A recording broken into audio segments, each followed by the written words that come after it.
Hi everyone, I'm Rehatbir and welcome to my MIT Maker portfolio. In 2020, during the peak of COVID-19 lockdown, I got my first Raspberry Pi. It was a significant leap in my maker career because it gave my virtual software creations a hardware proxy to travel into the real world. I also used it to serve several of my projects and websites to the public.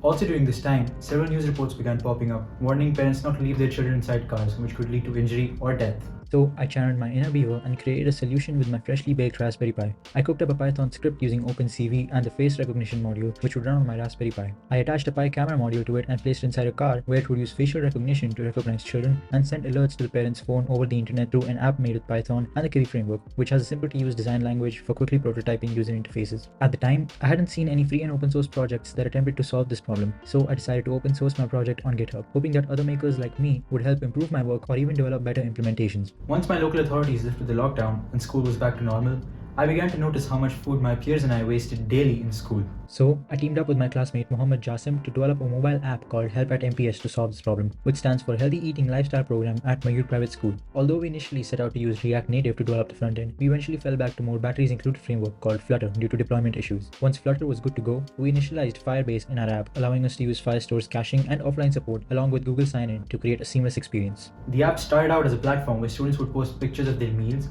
and other students from the community would rate their posts on a healthiness score from 1 to 10, which would award points to the poster accordingly. We even implemented streaks from Snapchat into our app to encourage students to post consistently. However, this concept wasn't much of a showstopper, so we rebuilt our app from the ground up. This time we wanted to create an app targeted towards the school staff, a platform where the teacher records their class food waste data, the section supervisors view data for all grades under their supervision, and ultimately the principal observes data for the whole school. This idea was much more effective at identifying and stopping the wastage of food in schools. We implemented it in the secondary sections at our school and even won first place for it at an inter-school STEM competition hosted in Abu Dhabi.